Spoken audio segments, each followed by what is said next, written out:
Le cancer n'est pas un ennemi à abattre. Il ne s'agit pas de lutter contre. Il faut au contraire entrer dans l'énergie du corps, comprendre ce besoin qu'il a eu de fabriquer du cancer pour essayer de collaborer avec lui au lieu de lutter contre.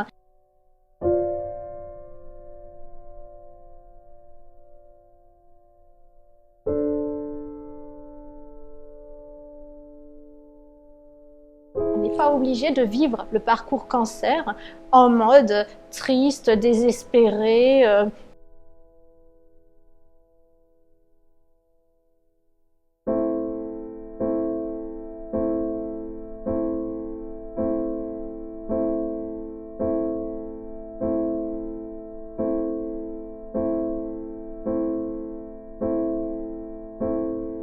Il faut sortir de la peur, voir sa santé, y croire, et on guérit finalement, hein, c'est très puissant.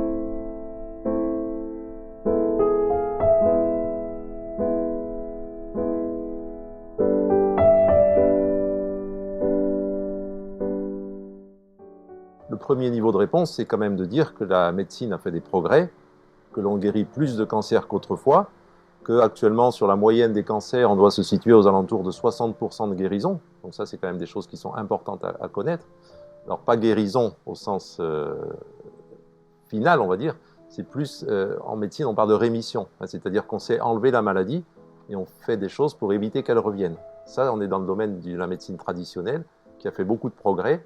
Et donc ça, bien entendu, il faut l'encourager. C'est une étape qui est nécessaire et utile. Mais on enlève la maladie, mais pas ses causes. Le médecin enlève la maladie, ne peut pas enlever les causes.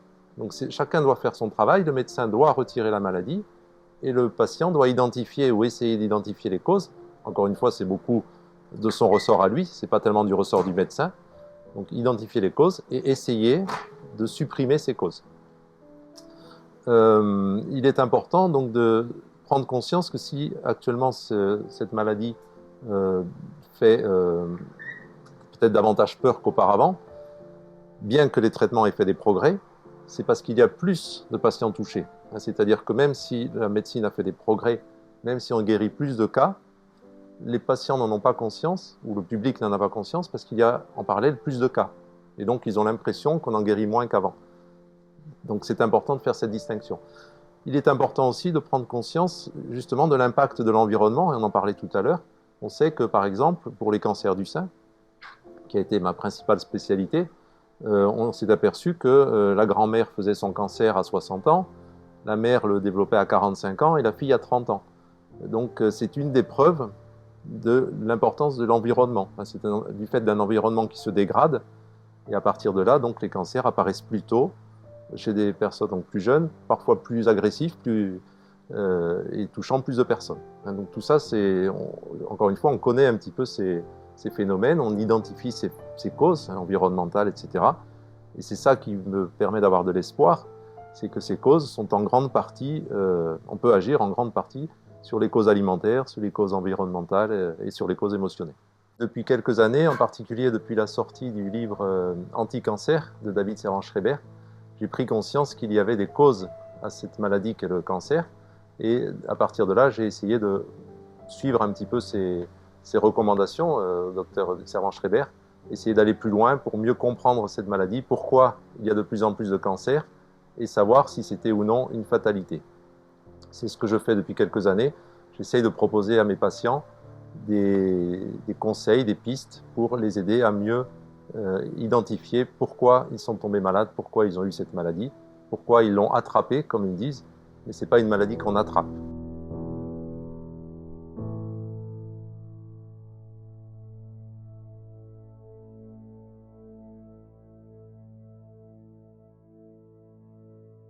Ça va peut-être faire un peu cliché, mais à 40 ans, ma vie a basculé.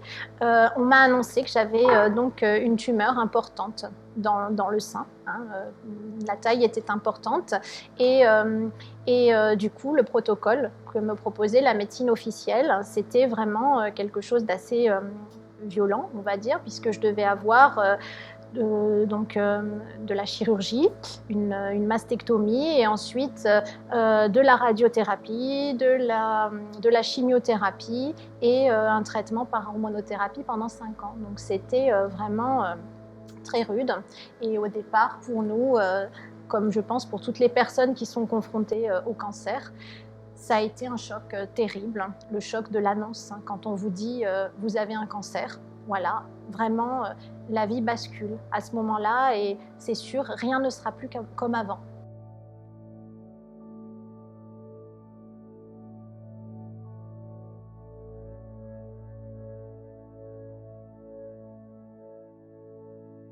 Il faut bien faire la différence entre le cancer qui est une maladie et le malade qui a un cancer. Un cancer, ça vient toujours chez un malade. On ne fait pas un cancer s'il n'y a pas de malade. Ça paraît évident et pourtant c'est une chose qu'on oublie assez facilement.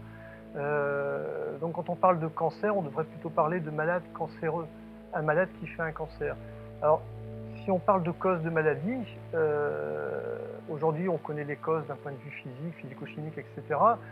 Et je dirais que ça c'est du domaine de la médecine classique et on a des thérapeutiques qui sont tout à fait adaptées à ça pour éliminer ce cancer, cette tumeur, cette masse qui gâche un peu la vie des gens. Et donc les thérapeutiques sont de l'ordre de la médecine classique et ça n'est pas du domaine évidemment de la médecine naturelle et des thérapies naturelles. Si on veut comprendre en fait le sens d'un cancer, je dirais qu'il faudrait plutôt comprendre le sens de la vie du malade. C'est le malade qui importe. C'est-à-dire que finalement, la vraie question qu'il faut se poser, c'est pourquoi ce malade-là a fait un cancer. Et donc on ne parle plus de la maladie cancer, mais on parle du malade. Et à ce moment-là, oui, là on peut répondre oui, en effet, il existe des causes. On connaît les causes surtout environnementales, mais j'irai un petit peu plus loin en disant que finalement ces causes environnementales ne sont que la conséquence de causes qui sont liées au malade. Quand on attrape une infection ou une maladie, ou un rhume, une grippe, c'est parce qu'on a une immunité qui n'est pas bonne. Et ben, on pourrait dire un peu la même chose au niveau du cancer, du malade cancéreux. On fait un cancer parce qu'il y a quelque chose qui ne va pas bien au niveau du malade, et c'est de l'ordre de l'immunité, c'est de l'ordre de ses défenses, c'est de l'ordre de son stress, etc., etc. Et à ce moment-là, on peut répondre oui, en effet, le cancer a une cause, encore une fois, qui n'est pas la maladie elle-même, mais le malade. Alors, il est vrai qu'on identifie des gènes qui prédisposent au cancer, et selon les types de cancer, il y a différents gènes prédisposants, mais la première chose à dire, c'est que même un gène fragilisé qui prédispose au cancer ne suffit pas à développer un cancer. On peut très bien être porteur d'un gène à risque de cancer et ne jamais faire de cancer, ou bien ne pas être porteur de ce gène et faire quand même un cancer. Alors ce qui se passe à ce moment-là dans sa tête, c'est en fait ce qu'on est en train de me dire, c'est juste pas possible. En fait, c'est un état de dissonance cognitive, c'est-à-dire que ce que j'entends brise ce que je crois. Jusqu'à présent, je vivais comme si la mort n'existait pas. Je pense que tout le monde vit un petit peu comme ça dans notre monde. Et puis tout à coup, eh bien, on m'annonce que j'ai un cancer. Et comme par ailleurs, je pense que cancer égale mort, c'est ce que je pensais, en tout cas, avant. Eh bien, c'est juste pas possible de s'aligner sur ce qu'on me dit. C'est pas réel, c'est pas possible. On résiste, quoi. Hein, voilà. Le jour de l'annonce du cancer, hein, j'étais sortie du travail pour venir avec moi à cette consultation. On devait avoir des résultats de biopsie, en fait. Et évidemment, quand on a eu ces résultats-là, il n'est pas retourné travailler ce jour-là. On est rentré à la maison. Enfin, vous imaginez, ça a été beaucoup d'émotions. Et je pense que c'est toi, parce que moi au début j'étais en mode voilà, je veux parler à personne, ça a été vraiment dur. Enfin, il a fallu l'annoncer à mes parents. Je veux dire, c'est pas dans l'ordre des choses d'annoncer à des parents que leur fille de 40 ans a un cancer. Enfin, c'est juste pas possible. Il n'y a pas de bonne façon d'annoncer ce genre de choses. Je sais qu'il y avait ma fille qui attendait à l'époque, elle avait 12 ans, 13 ans, et elle attendait le résultat de la biopsie et je crois que c'est toi qui es allé la chercher à l'école et qui lui a dit dans la voiture. Enfin voilà, c'était les moments difficiles.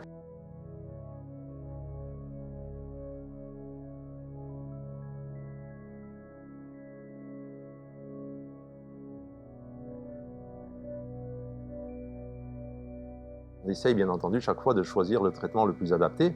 Parfois on a besoin de tous ces traitements, parfois heureusement uniquement une partie de ces traitements suffit.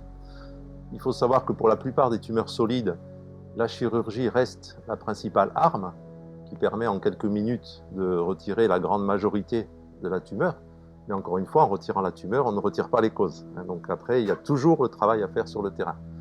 La chirurgie est donc l'arme la plus efficace en termes d'immédiateté et de résultats très rapides. Derrière, en effet, on peut se consolider avec de la radiothérapie, avec de la chimiothérapie, avec des nouvelles thérapies qui se développent, ce qu'on appelle les thérapies ciblées, les immunothérapies, etc.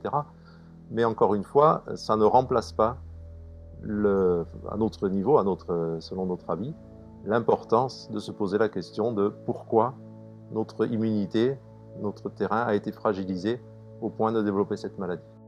Et puis, il y a un moment donné où, quand on est dans l'urgence, parce qu'on a quand même cette tumeur importante, il y a des choix thérapeutiques qui doivent être faits. On n'a pas d'autre choix et finalement, la nature fait bien les choses. Au bout d'un moment, on réagit et on s'adapte. Et du coup, on finit par accueillir ce qui est, cette réalité, par s'aligner sur elle pour pouvoir trouver des solutions et faire face. Parce qu'au fond, quand c'est une question de vie ou de mort, on n'a pas d'autre choix que de faire face.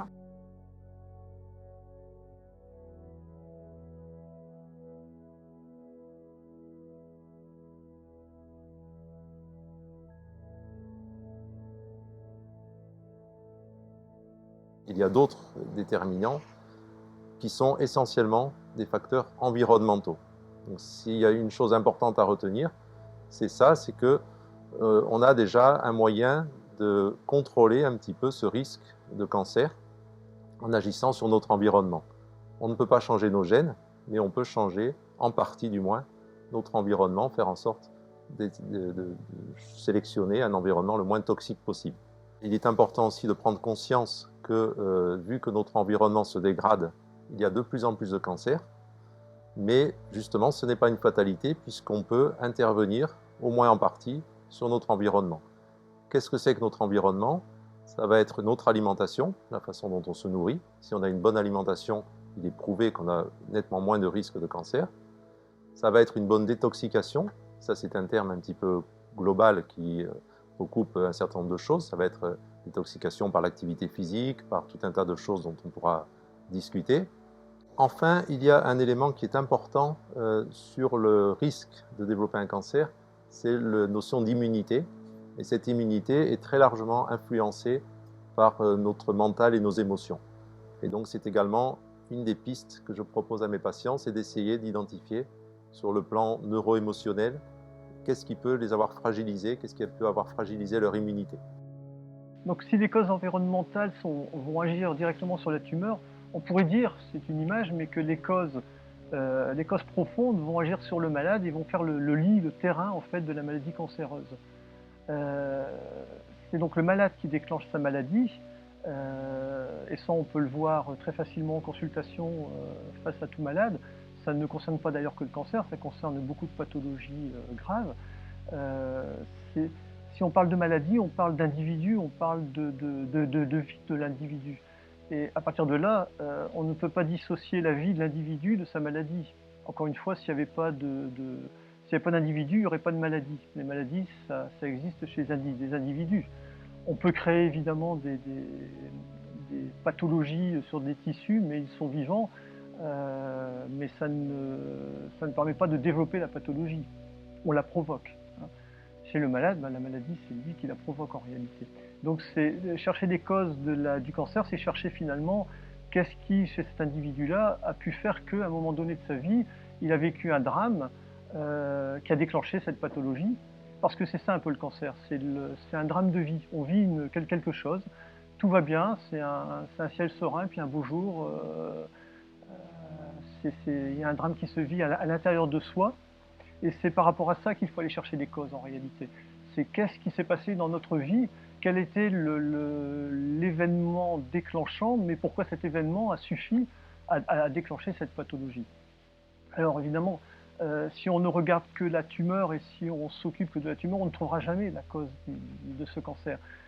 Et là, il faut interroger le malade. Et c'est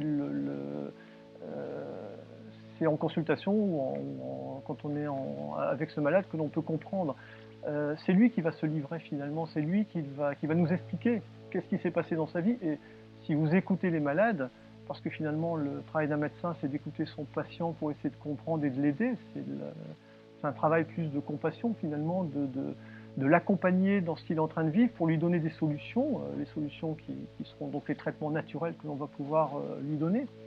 Et ces solutions, elles sont liées en réalité à la cause, et cette cause, il faut la chercher chez le malade. Alors, quelles sont les causes finalement d'un cancer? Donc la première chose qui est importante, c'est que les gens vivent un drame.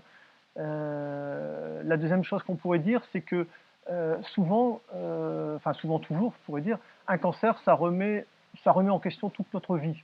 C'est un peu ça la symbolique du cancer. C'est du jour au lendemain, on est en train de me dire finalement le diagnostic de cancer, c'est quoi? Vous allez mourir.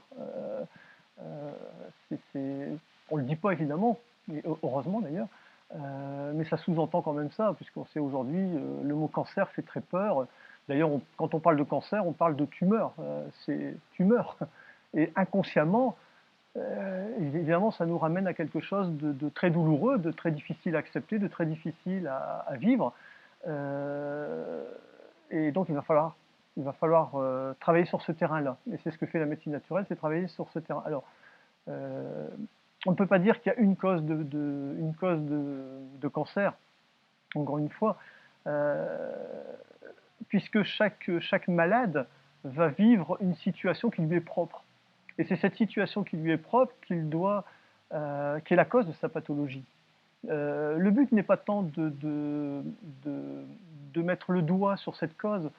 Le but, c'est que le patient qui vit son cancer puisse mettre lui-même le doigt sur cette cause. Si vous dites à un patient, votre cancer c'est lié à ça, ça ne marche pas. En pratique, il y a beaucoup de gens qui le font, il y a beaucoup de gens qui l'ont fait. Ça marche quelquefois, c'est très très rare. Mais en général, ça ne marche pas. C'est la seule façon d'aider le patient finalement à prendre conscience de pourquoi il a fait un cancer, c'est que lui puisse prendre conscience.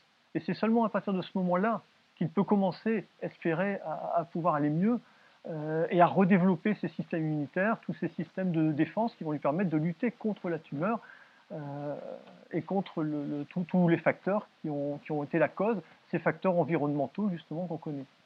Une fois qu'on s'est interrogé donc, sur les raisons éventuelles pour lesquelles on attrapait ce cancer, on s'interroge sur notre alimentation, on s'interroge sur notre mode de vie, et à partir de là, oui, effectivement, si on fait cette démarche de façon suffisamment prolongée, à un moment, on peut identifier, mais c'est à chacun de le faire, hein, ce n'est pas mon rôle, c'est le rôle du patient d'identifier ce qui, dans sa vie, l'a amené à cette maladie. Dans certains cas, c'est évident. Il y a des patients qui me disent, moi je sais parfaitement pourquoi j'ai développé ce cancer. Il y a même des gens qui vont plus loin et qui me disent, j'espérais ce cancer. Et pourquoi ils disent ça? Parce que parfois, le cancer est la façon pour eux de se sortir d'une situation inextricable. Par exemple, quelqu'un qui est au chômage, qui n'a plus vraiment de raison de vivre, on va dire. La maladie peut être une façon, un échappatoire pour sortir de cette situation inextricable. Et à partir de là, il faut qu'il prenne conscience que la maladie n'est qu'une façon que c'est donc un échappatoire, et à partir de là, mettre en place des actions pour ne plus avoir besoin de la maladie comme échappatoire. Il faut que le malade s'implique. Pourquoi? Parce que c'est sa maladie. On ne peut pas dire que c'est quelque chose qui est extérieur à lui. La tumeur, elle n'est même pas extérieure à lui puisqu'elle est en lui. Donc on est bien obligé de responsabiliser le malade. C'est pas qu'on est obligé, c'est que ça ne peut passer que par lui puisque c'est lui qui doit comprendre. C'est pas le médecin qui doit comprendre.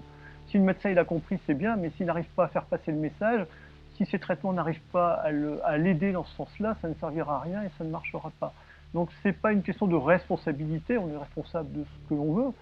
C'est une question plutôt d'implication, c'est-à-dire que il faut faire participer le malade à sa guérison dans le sens où c'est justement grâce à cette compréhension, quand il aura compris dans son corps, c'est dans son corps, dans sa chair, dans son sang, quand il aura compris qu'il a déclenché ça parce qu'il y avait quelque chose qui n'allait pas bien dans sa vie et qu'il n'a pas su gérer, et qu'à ce moment-là, il pourra le changer lui-même.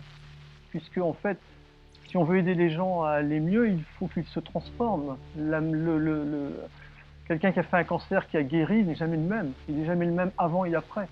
Il a toute une transformation de sa vie qui est fondamentale. Il se remet en question, il s'est remis en question et tout change.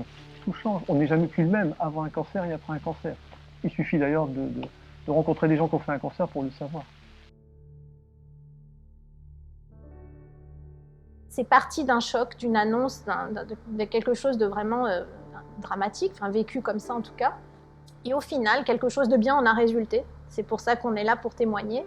Et au final, ça a été comme une aventure de vie qui nous a amenés, enfin, pour guérir d'un cancer, j'ai dû petit à petit me prendre en main, en fait, m'impliquer et devenir actrice de ma santé, mais finalement de ma vie aussi d'une manière globale.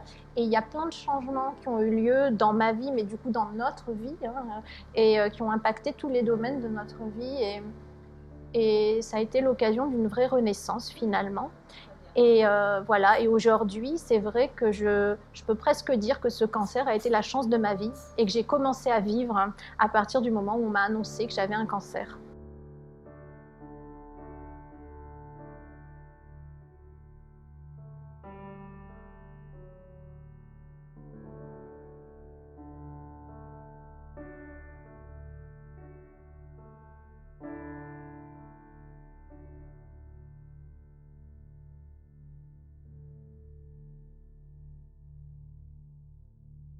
Pour préciser un petit peu ces causes environnementales,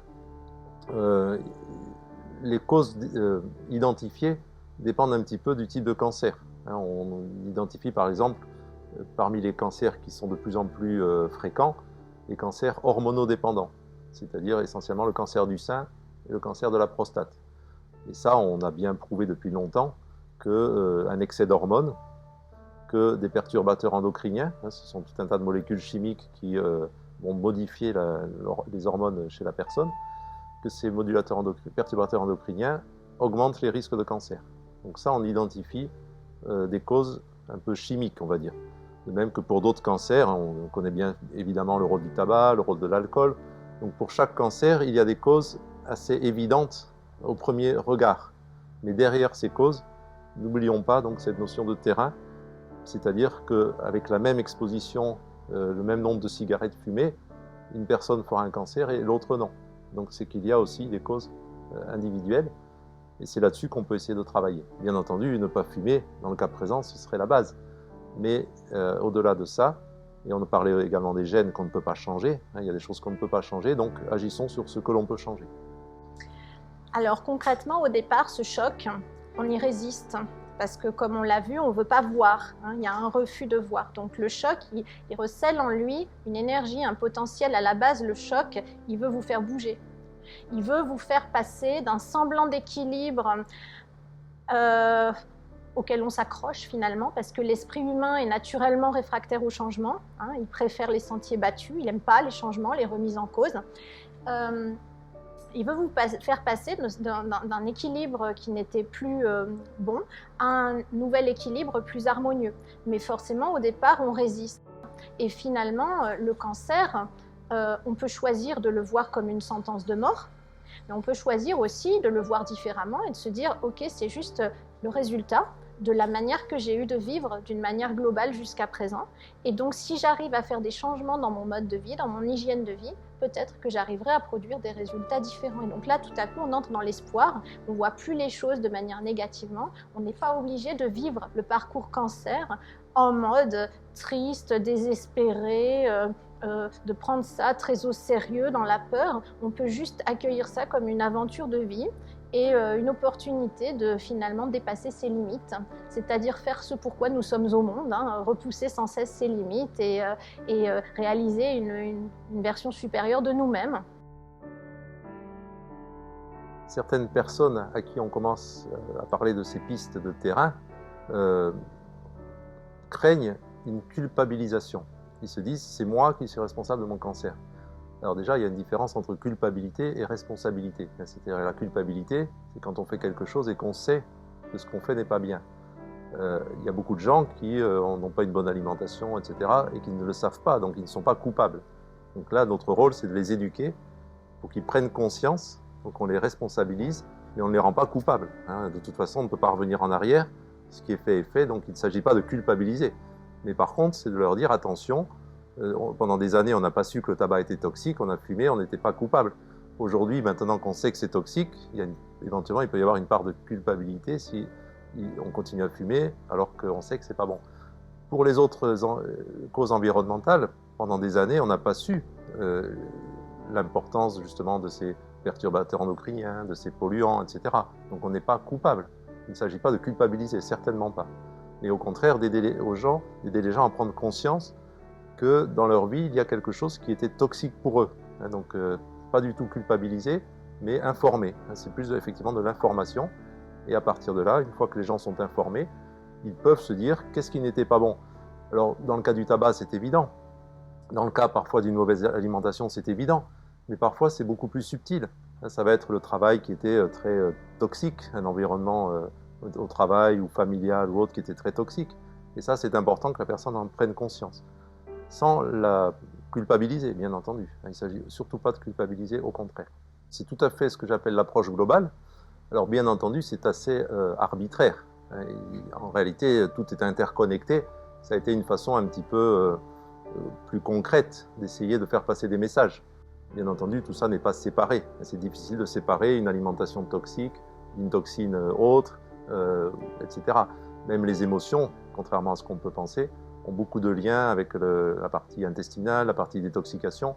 Donc tout ça, c'est un petit peu arbitraire. C'était une façon de le rendre accessible. Mais pour autant, je suis d'accord pour dire que ça fait partie des principales causes de déséquilibre du terrain. Après, selon les médecins qui s'intéressent à cette notion de terrain, on ne l'appellera pas de la même façon, mais je pense qu'on se rejoint un petit peu tous sur ces notions de bon équilibre, c'est-à-dire faire en sorte d'avoir un environnement le moins toxique possible, que ce soit au niveau du stress, que ce soit au niveau alimentaire, que ce soit au niveau de la pollution, etc. Concrètement, ça a commencé par l'alimentation. D'abord, je me suis dit, finalement, nos cellules se régénèrent à un rythme variable. Il y a des cellules qui se renouvellent toutes les heures, d'autres, il leur faut 10-15 ans pour se régénérer. Mais globalement, on peut dire qu'en 7 à 10 ans, notre corps est quasiment tout neuf. Donc, nous sommes à un certain niveau ce que nous mangeons. Donc, je me suis dit qu'en changeant mon alimentation, je pouvais déjà agir à un niveau très important.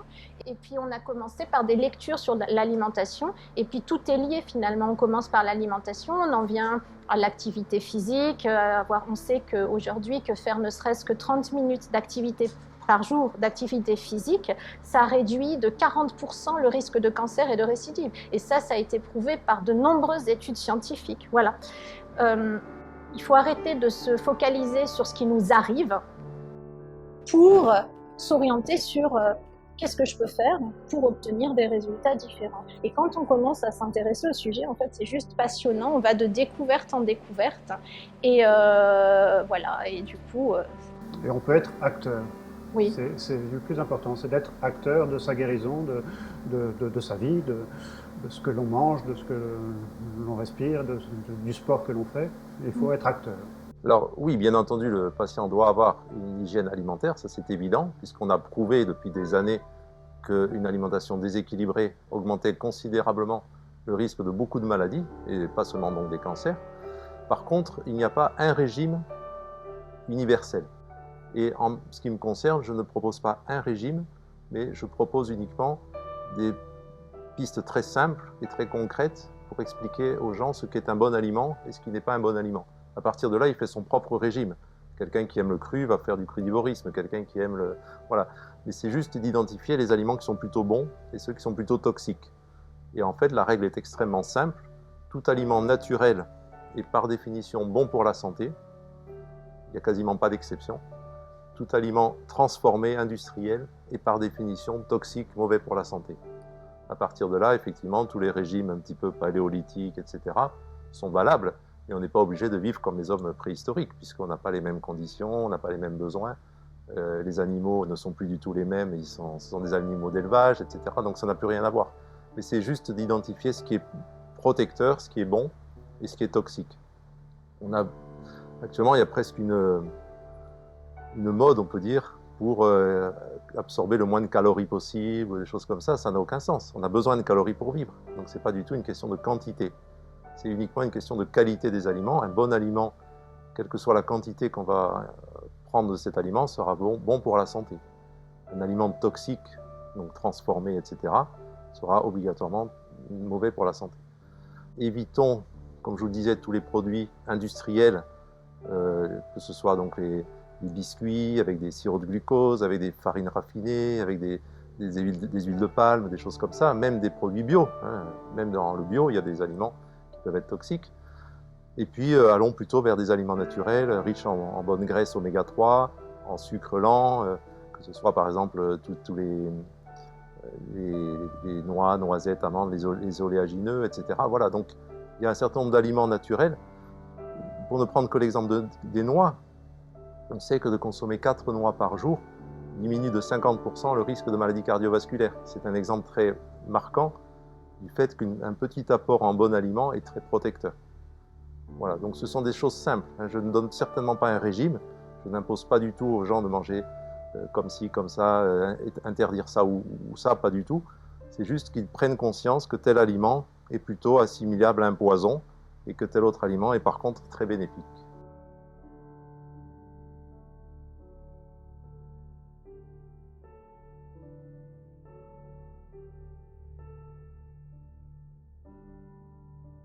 Le cancer n'est pas un ennemi à abattre. Il ne s'agit pas de lutter contre, parce qu'en luttant contre, on lutte contre une partie de soi-même qui a eu besoin de fabriquer du cancer à un moment donné.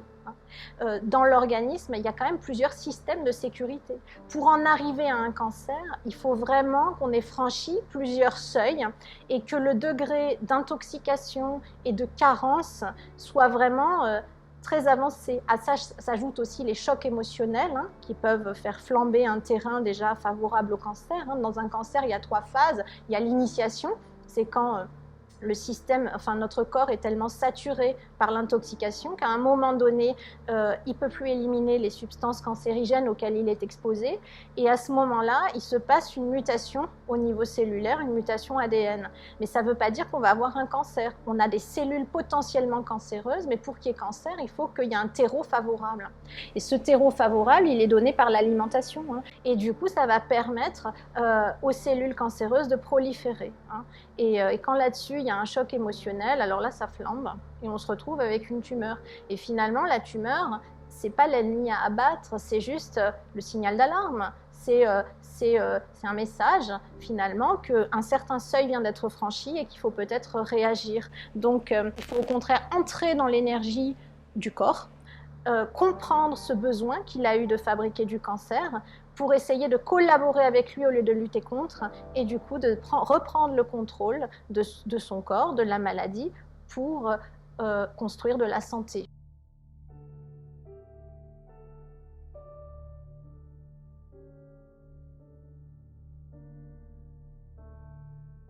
Au départ, ça nous tombe dessus, on n'a aucune connaissance. Les connaissances, on les a acquises petit à petit. Et au départ, on est dans la peur et on n'est pas prêt à lâcher les béquilles de la médecine officielle.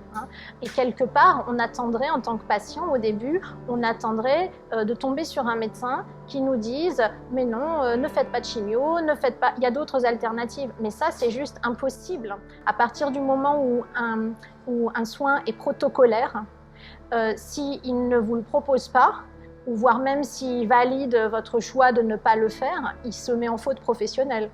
Quand on nous a annoncé, notre tumeur, parce qu'on l'a tellement vécu ensemble que quand on nous a annoncé ce cancer, eh bien, en fait, c'était juste avant Noël.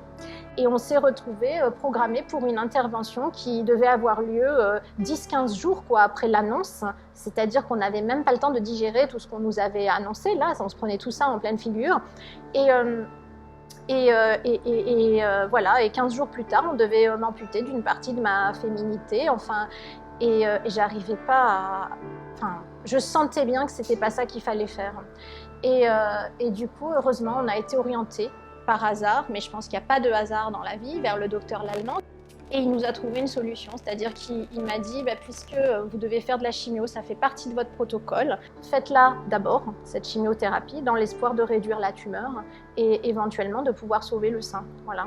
Et c'est ce qu'on a fait. Alors la chimio, bon, on ne va pas en parler là, mais c'était vraiment très très très dur, mais ça me laissait du temps entre les cures de chimio pour mettre en place tous les changements d'hygiène de vie en fait. Et c'est ça qui a été le plus important, ça m'a permis un peu de gagner du temps, en fait. C'est triste à dire, mais voilà. Il y a eu une étude qui a été faite pour des cancers du sein. Si la personne qui a eu un cancer du sein respecte un délai suffisant entre le repas du soir et le petit déjeuner du matin, elle va diminuer son risque de cancer, c'est-à-dire que plus cet intervalle va s'allonger, la durée entre le dîner et le petit déjeuner du matin, plus cette période s'allonge et plus le risque de rechute diminue. Donc là, on est plutôt dans les jeûnes courts, même très courts. Après, on peut parfois donc sauter un repas, voire sauter une journée. Et là, on sait qu'on a des bénéfices en termes de diminution des risques. Par contre, je déconseille fortement les personnes qui viennent en me disant « je vais guérir de mon cancer grâce au jeûne ». On sait très bien que même si on jeûne 40 jours, on ne va pas supprimer toutes les cellules cancéreuses. On va les affamer, on va les faire souffrir, mais le cancer n'aura pas disparu. Et le jour où on se réalimentera, c'est le cancer qui en profitera en premier et on aura perdu tout ce qu'on avait gagné. Donc il ne faut certainement pas proposer ça parce que là, ça va en même temps affaiblir le patient, créer des carences et au final, ce ne sera pas bénéfique. Donc les jeûnes courts, pourquoi pas. Et puis il y a un cas un petit peu particulier, c'est l'accompagnement des chimiothérapies grâce au jeûne, où là aussi, je commence à avoir un recul de plusieurs années pour dire que les gens qui font un jeûne de 3 jours pour encadrer leur chimiothérapie, ont beaucoup moins d'effets secondaires que les gens qui ne jeûnent pas. C'est un jeûne qu'on commence la veille de la chimiothérapie, de l'injection, le jour de l'injection et le lendemain, 3 jours. Et grâce à ça, en particulier tous les effets digestifs, nausées, vomissements, etc. Et également tout ce qui est fatigue est fortement diminué. Il ne faut pas qu'il y ait de sucre ou le moins possible de sucre. Un jus de légumes est assez sucré, même si ça n'a pas un goût sucré, mais ce sont quand même des sucres. Donc là, c'est un jeûne hydrique, on peut boire des bouillons, des tisanes, etc., mais avec le moins de sucre possible. Et c'est tout à fait vrai que lorsqu'on se met en jeûne, vous avez toute une transformation complète du métabolisme qui fait que l'organisme commence à se détoxifier, commence à se nettoyer. Donc il enlève tout ce qui est mauvais dans notre organisme et qui ne nous correspond pas. Et en effet, ça nous met dans des états, on pourrait dire, seconds, qui nous permettent quelquefois de résoudre des crises que l'on vit, de résoudre des problèmes qu'on est en train de vivre, qui sont profonds, qui sont liés en fait à cet être intérieur cet être intérieur, il a besoin d'un corps pour fonctionner. Et finalement, il est tributaire de ce corps. Et lorsque nous mangeons l'alimentation que nous avons aujourd'hui, qui est extrêmement toxique, extrêmement peu adaptée finalement à notre organisme, hein, puisqu'on a maintenant des aliments qui sont transgéniques, des aliments qui sont plus du tout naturels, ce qui fait que cet être intérieur, il est confronté finalement à un organisme qui ne lui correspond plus beaucoup. Et c'est sûrement l'une des particularités du jeûne, c'est de nettoyer, on pourrait dire, alors dans les médecines naturelles, on appelle ça purifier. C'est purifier ce corps de façon à ce que, oui, cet esprit puisse se retrouver et peut-être répondre aux questions auxquelles il est confronté dans la vie de tous les jours.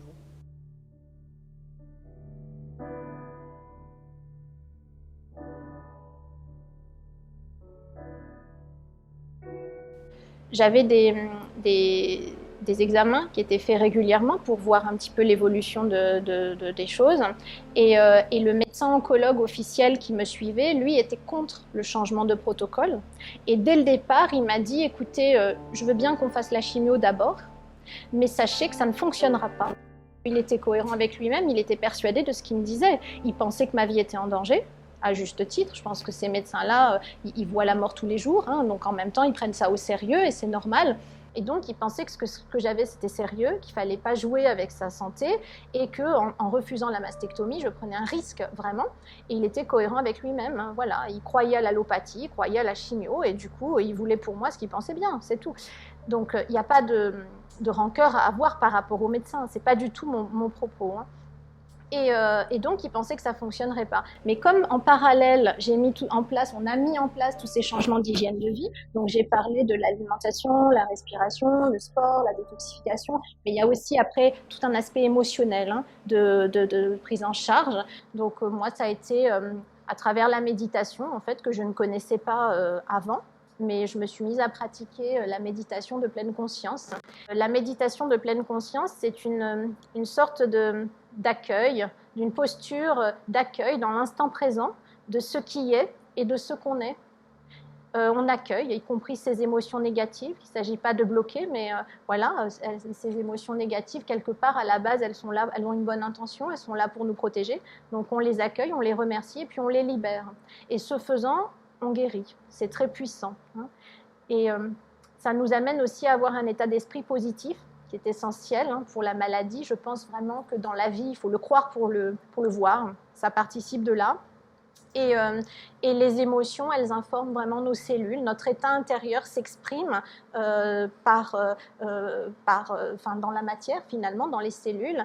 Et on sait bien que quand on est déprimé, triste, qu'on se sent impuissant, inutile, eh ben, on déprime nos cellules, on déprime notre système immunitaire et on développe des pathologies. Et j'ai refusé l'intervention, j'ai fait la chimiothérapie, donc on a obtenu des résultats qui ont un peu dérouté l'équipe médicale officielle, évidemment. Il y a 2 ans, elle était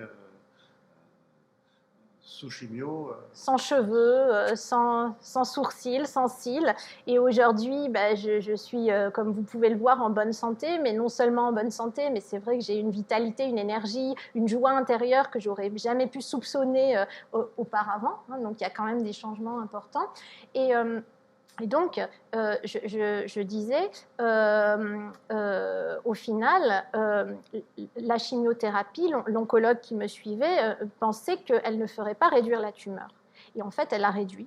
Elle a réduit d'abord 20% à mi-traitement et ensuite encore 50%, ce qui était énorme par rapport à ce qu'on avait prévu au départ, c'est-à-dire aucun effet quasiment.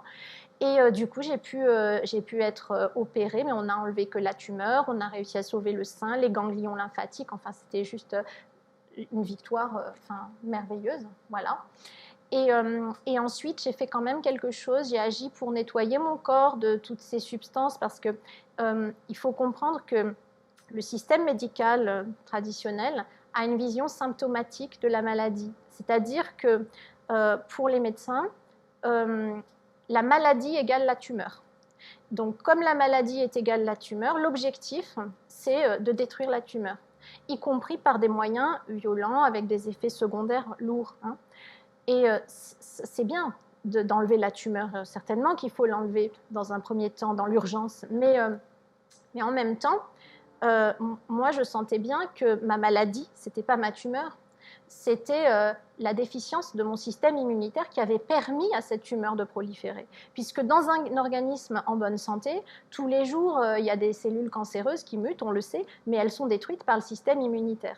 Et dans mon cas, c'est cette autorégulation qui n'avait pas fonctionné. C'était ça ma maladie. Et je sentais bien que personne s'en occupait vraiment. En fait, on allait m'enlever cette tumeur, mais ensuite, déjà que le terrain était affaibli à la base, c'est pas après une chimio, des anesthésies générales et tous les soins que j'avais eus que mon terrain allait être fortifié, bien au contraire. Donc il fallait faire quelque chose. Et du coup, après la fin des soins, j'ai fait pendant 1 an, aidée par mon mari, parce que ça demande un accompagnement quand même très important, un protocole de détox, en fait, à base de jus de légumes. C'est la cure Gerson, voilà. Et on a fait ça pendant 1 an et j'ai obtenu des résultats, c'est-à-dire que forcément, dans l'approche, on va dire, allopathique de la maladie, à chaque maladie correspond une molécule chimique, un médicament, qui va venir rectifier quelque chose. Et du coup, perturber un peu l'équilibre global du corps et amener des effets secondaires. Mais quand on a une approche plus globale, plus hygiéniste, où on rétablit en fait les mécanismes d'auto-guérison du corps, parce que notre corps, il tend naturellement à la santé finalement, hein, il est programmé pour ça, à condition qu'on lui donne le bon carburant. Hein. Eh bien, quand on procède ainsi, finalement, on ne guérit pas que du cancer. On guérit d'une manière globale et on est en bonne santé à un niveau global. 1 an et demi que je n'ai pas pris un seul médicament et que je n'ai plus jamais été malade, alors qu'avant, j'avais toujours un petit rhume, une petite douleur, voilà. Et tout ça, c'est terminé. Il y a certains paramètres sur lesquels on peut agir facilement. L'alimentation, l'activité physique, des choses comme ça. Ça, on le fait. Et on se dit, j'ai fait le maximum et à partir de là, tout doit aller bien. Et malheureusement, ça ne va pas toujours bien. C'est donc qu'il y a d'autres facteurs qui n'ont pas été bien identifiés et sur lesquels il faut essayer de travailler. Alors la première chose, c'est que quand on essaye de mettre en place, de changer un petit peu son hygiène de vie, son mode de vie, ça peut être une source de stress. C'est pour ça déjà que je voulais préciser que ces changements alimentaires ou autres, je ne parle pas de régime, c'est quelque chose de stressant, c'est plus, je vous dis, de l'éducation. Ça c'est bon, ça c'est pas bon, sans se mettre la pression. Je sais qu'il y a des gens qui sont extrêmement angoissés de leur nourriture, qui pensent que c'est la solution, qui vont donc s'angoisser à vouloir changer leur alimentation, et cette angoisse sera beaucoup plus toxique que le fait de prendre parfois un aliment pas très adapté. Donc attention à ces causes évidentes et les causes cachées qui sont derrière. Ne pas s'arrêter à la cause visible, toujours se demander ce qu'il y a derrière.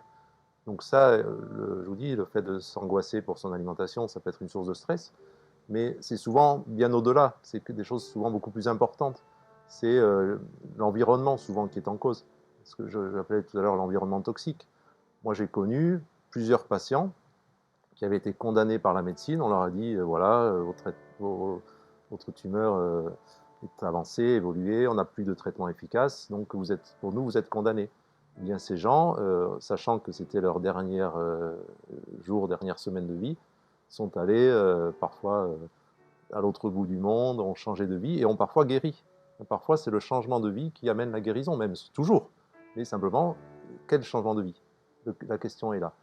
Parfois, c'est le fait de se séparer d'une personne toxique, un compagnon, même parfois le meilleur ami. Bon, voilà, c'est important de se poser ces questions, le travail, quelqu'un qui guérit, entre guillemets, c'est-à-dire qui est opéré, qui a eu sa chimio, et dès la fin de la convalescence, qui va reprendre un travail qui est source de harcèlement, de stress ou quoi, se remet dans les mêmes conditions qui ont créé la maladie. Et à partir de là, il est très logique que la maladie revienne. Donc c'est important de toujours chercher les causes cachées.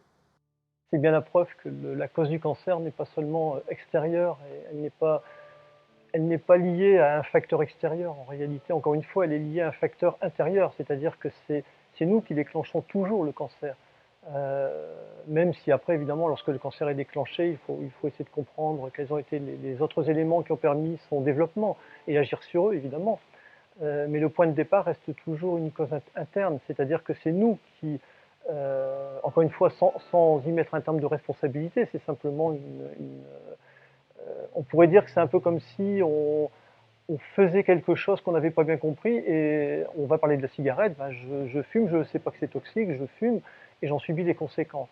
Alors, c'est la cigarette qui est, on va dire c'est un facteur extérieur, mais en réalité, celui qui fume, c'est peut-être parce qu'il a des raisons aussi. Et c'est cette raison qui fait que on peut déclencher un cancer en réalité. Et à partir de là, vous pouvez très bien avoir une très bonne hygiène de vie, très bien faire exactement tout ce qu'il faut pour ne pas déclencher a priori un cancer, et faire quelque chose qui ne va pas dans le sens de la vie, qui n'est pas du tout propice à la vie. Tout ce qui n'est pas propice à la vie est propice à la mort, par définition, puisque la mort, c'est le contraire de la vie. Donc à partir du moment où vous ne faites pas quelque chose qui ne va pas dans le sens de la vie, vous déclenchez un processus qui, à un moment donné, va créer une sorte de dégénérescence en vous. Alors on peut appeler ça une dégénérescence de l'immunité, dégénérescence du psychisme, dégénérescence au niveau hormonal.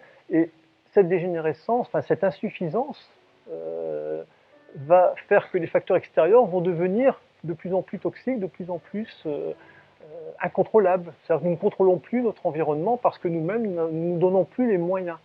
Et c'est cette cause-là qu'il faut aller chercher en réalité. On conseille toujours au patient, encore une fois, d'identifier le plus possible par lui-même les causes. Et comme je vous le disais tout à l'heure, parfois c'est évident. Beaucoup de patients me disent « Ah ben oui, moi je sais très bien, j'ai eu ce gros choc émotionnel, etc. » Alors parfois, il y a quelque chose de caché derrière. On ne s'arrête pas toujours à la première cause identifiée. Mais on peut essayer de voir si c'est la piste principale, est-ce qu'il y a d'autres choses. On ne peut qu'accélérer ou guider, mais on ne peut pas faire le chemin à la place. Un bon thérapeute, psychothérapeute, etc., c'est une personne qui va amener le patient, le malade, à trouver ses propres réponses, et certainement pas les suggérer. Ce n'est pas le thérapeute qui peut identifier où est le problème. En effet, c'est le patient.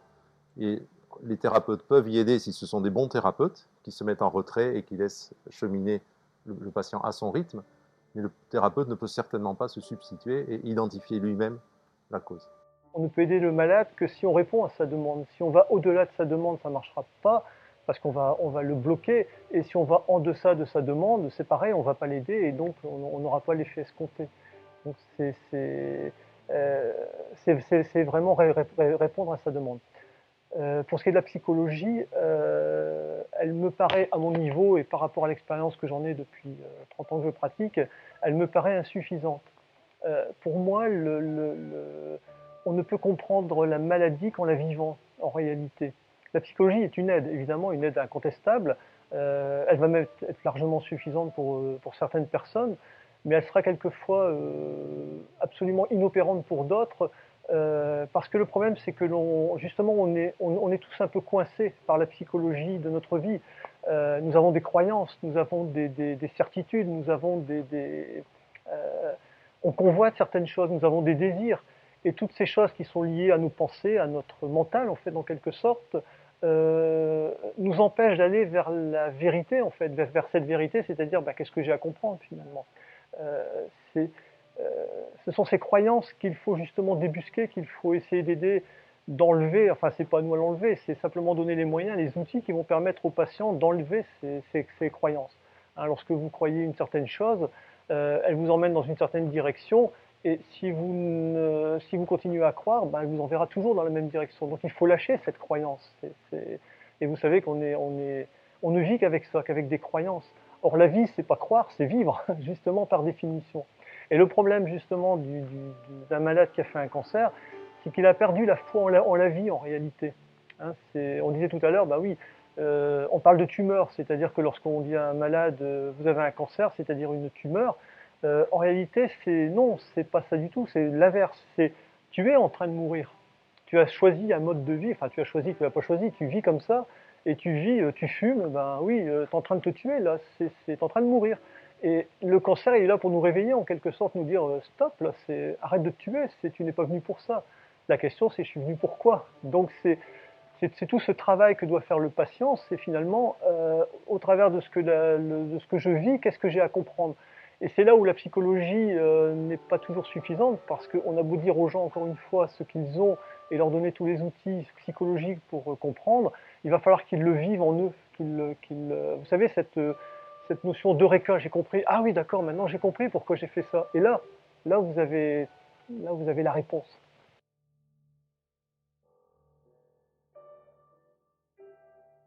C'est important d'avoir une équipe autour de soi, une équipe qu'on choisit soi-même. Il y a l'équipe officielle du centre de cancérologie, mais il y a aussi tout un tas de personnes qui vont coopérer à ce retour vers la santé. Il y a beaucoup de choses qui m'ont aidée, mais ce qui m'a aidée le plus, c'est ce qui s'est fait à l'intérieur de moi, à travers la méditation. Et une nouvelle approche finalement de la vie. Essayer d'être positif, c'est essentiel. Je pense que notre inconscient ne comprend pas la formulation négative. C'est-à-dire que lorsque nous disons « je ne veux pas mourir »,« je ne veux pas être malade », il entend « malade »,« mourir » et il risque d'attirer plus de ces choses à nous. Donc peut-être que ce qui est intéressant, c'est de formuler les choses autrement et de dire qu'est-ce que je veux, c'est quoi mon objectif exactement. Mon objectif, c'est plus de santé. Et en formulant les choses ainsi, je sous-entends quelque chose d'important, je sous-entends que de la santé, j'en ai déjà un petit peu. Même si c'est qu'un tout petit peu, mais je vais voir cette santé. Et à force de la voir, d'en éprouver déjà de la joie et de la gratitude, je vais être à même d'en attirer davantage à moi. Et quelque part, c'est la vision qui va nous guérir. Il faut sortir de la peur, voir sa santé, y croire, et on guérit finalement, hein, c'est très puissant. Je pense que c'est même peut-être plus dur pour ceux qui sont autour que pour la personne elle-même, parce que nous, on est dans notre corps, on sent il y a un moment donné, on sent qu'on va faire face, hein, que tout ira bien, mais l'autre, finalement, il accompagne, mais c'est pas lui qui agit. Et je pense que c'est pas facile, effectivement, de gérer la peur, forcément, qu'on a, et en même temps... Et le doute, et ces questionnements intérieurs, c'est très difficile, en fait. D'un côté, on doit être un soutien, donc on doit absolument être positif, rester souriant, rester solide. Et de l'autre côté, on se pose des questions, donc c'est très dur. On accompagne un malade quand on l'aime, c'est-à-dire aimer, ça veut dire je te comprends et je vais t'aider à vivre, je vais t'aider à vivre. Alors, vous parliez tout à l'heure de, oui, il y a des gens qui veulent guérir, et là, il faut faire la distinction entre décider et vouloir. C'est deux choses complètement différentes. Vous pouvez très bien, vous pouvez décider de guérir, mais au fond de vous, ne pas vouloir guérir. Alors c'est très difficile à comprendre, mais finalement c'est pas si compliqué que ça. Si vous avez par exemple perdu quelqu'un de très proche, et allez, suite à ça vous déclenchez un cancer. Ce sont des circonstances qu'on voit très fréquemment. Est-ce que c'est la cause? Est-ce que peu importe, vous perdez quelqu'un de très proche, avec qui vous avez des rapports affectifs très, très profonds, de l'amour, et vous déclenchez un cancer. Évidemment, cette personne, quand elle fait un cancer, elle ne désire pas, sa volonté profonde n'est pas de mourir, évidemment. Donc elle va dire, à un moment donné, elle va dire, bah oui, j'ai pas envie de mourir, je désire mourir. La vraie question, c'est de savoir, est-ce qu'au fond d'elle-même, est-ce qu'elle se donne les moyens, à partir du moment où elle a vécu ce drame, est-ce qu'elle est prête à dire non, je peux vivre sans cette personne que j'aimais, sans ce fils, sans ce garçon? Est-ce que j'ai vraiment envie? Est-ce que j'ai réellement envie? Et c'est ça, le travail du thérapeute, du médecin, c'est de redonner cette envie de vivre, malgré le fait qu'on ait perdu quelqu'un de très proche. La difficulté quand on perd quelqu'un, c'est qu'on croit qu'on ne va plus pouvoir vivre sans l'autre. On ne peut plus. Et dire je ne peux plus, c'est décider de ne plus vivre de ne plus vivre. Et à partir de là, on ne se donne pas les chances de survie. Vous voyez, il y a une grosse différence entre je veux et je décide. C'est deux choses vraiment tout à fait, elles ne sont pas contradictoires. En réalité, ce que je veux, je devrais décider ce que je veux. Le problème, c'est que rarement nous décidons ce que nous voulons. Nous prenons des décisions qui ne sont pas en accord avec nous-mêmes. Elles sont en accord avec ce que l'on vit, elles sont en accord avec les difficultés, elles sont en accord avec la souffrance, mais elles ne sont pas forcément en accord avec cette force intérieure profonde qui dit « moi j'ai envie de vivre ». Et quand on perd quelqu'un, par exemple, est-ce qu'on décide encore de vivre? Quelquefois, c'est comme les gens qui font des dépressions ou qui se suicident, c'est non, j'ai plus, extérieurement, intellectuellement, j'ai envie de vivre, mais au plus profond de moi-même, est-ce que j'ai vraiment encore envie de vivre, vous voyez? Et c'est ce travail d'aller chercher, d'aider l'autre, le malade, de l'aider à retrouver cette foi en la vie. C'est retrouver la foi en la vie. C'est faire un cancer, c'est avoir perdu la foi en la vie. Je ne crois plus en la vie. Ce qu'elle me donne, ça ne m'intéresse plus. Donc la vie, elle n'a pas de sens, elle n'a plus de sens. Et en réalité, c'est retrouver le sens de sa vie, le sens de cette vie. Est-ce que j'ai quelque chose à faire sur cette terre? Si j'ai plus rien à faire et que j'ai plus envie de rien faire, je préfère partir. Et c'est ça qui nous dit un petit peu le malade qui fait un cancer. Il y a un exemple assez connu, c'est un couple de personnes âgées qui a vécu toute sa vie ensemble, et quand l'un des deux meurt, très souvent l'autre meurt quelques jours, quelques semaines plus tard, parce qu'en effet, il n'y a plus de raison de vivre. Donc cette notion d'énergie vitale, certains appellent ça l'énergie vitale, etc., le but dans la vie, est une clé fondamentale de la guérison. On peut dire que quelqu'un qui n'a plus d'énergie vitale, on peut faire tous les traitements qu'on veut, on n'arrivera à rien ou à pas grand-chose. Quelqu'un qui a l'énergie vitale, par contre, peut vraiment déjouer tous les pronostics. On connaît des personnes comme ça qui sont condamnées par la médecine, on leur dit il y en a pour quelques jours, mais cette personne, elle a envie de voir sa fille se marier, elle a envie de voir la naissance de son petit-fils, elle va tenir jusque-là, parce que cette énergie vitale la maintient. Donc l'énergie vitale, oui, c'est effectivement la clé de la guérison, ça je suis tout à fait d'accord.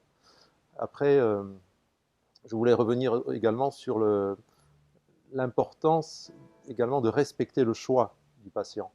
Un patient qui, malgré tout, à un moment décide de partir, c'est une décision qui est souvent, effectivement, n'est pas consciente. Hein, ce n'est pas du domaine du conscient, mais c'est du domaine du vécu de l'inconscient. Et cette personne, il faut respecter ce choix. À mon avis, le principal rôle de la famille, et c'est très très difficile, c'est de respecter le choix du patient, de ne pas chercher à imposer des choses. Tu devrais faire ci, à ta place je ferai ça, etc.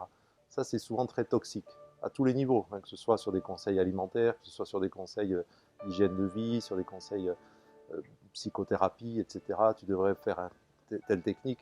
Il faut vraiment respecter énormément le ressenti du patient, puisqu'on l'a dit, c'est ça qui permet au patient de retrouver le chemin de la guérison.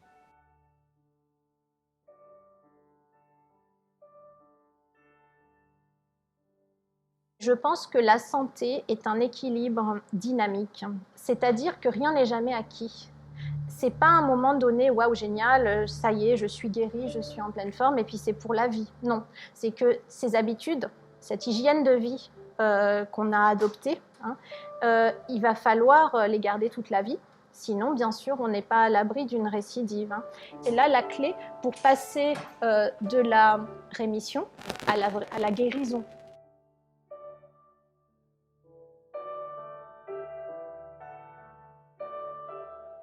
Je pense qu'en effet, le premier message à faire passer, c'est que ce n'est jamais perdu. À tout moment, on peut avoir un espoir de guérison. Je vous donnais l'exemple de la personne qui est condamnée, qui change de vie et qui guérit. Et ça, j'ai vu plusieurs fois dans mon expérience, dans ma carrière, des gens guérir parce qu'ils changeaient de vie. Donc ce n'est jamais trop tard. L'organisme peut à tout moment trouver des ressources vraiment inespérées pour guérir.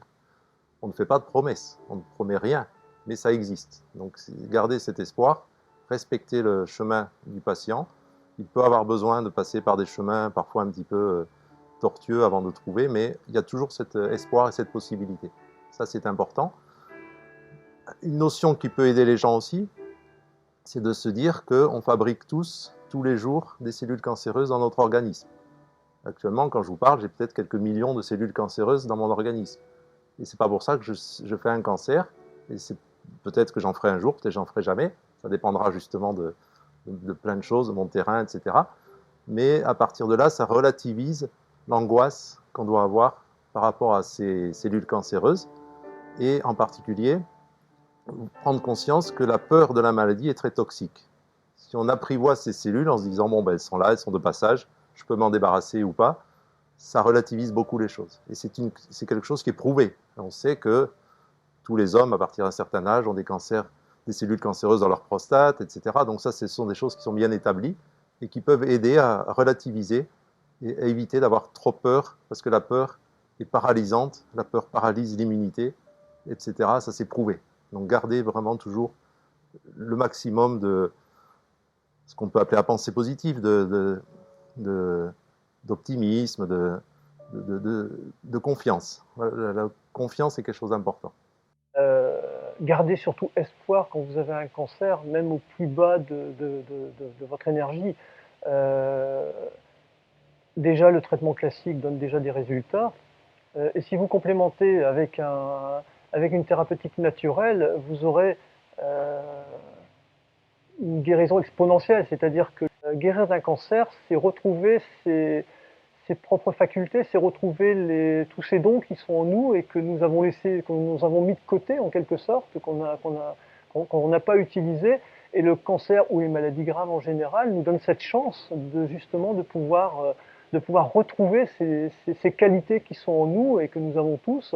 Le conseil que je donnerais pour les gens qui ont un cancer, c'est au-delà de ne pas perdre espoir, c'est aller chercher.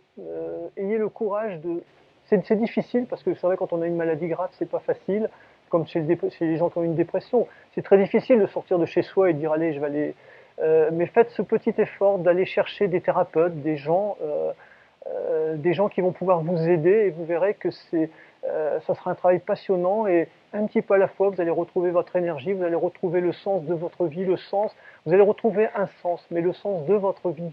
Ce n'est pas un sens hypothétique, c'est réellement quelque chose qui est en vous et qu'il faut c'est comme un bourgeon, il faut l'aider à le refaire naître pour revivre quelque chose qui est merveilleux, qui sera un arbre, c'est-à-dire vous-même. Bien sûr qu'elle a changé.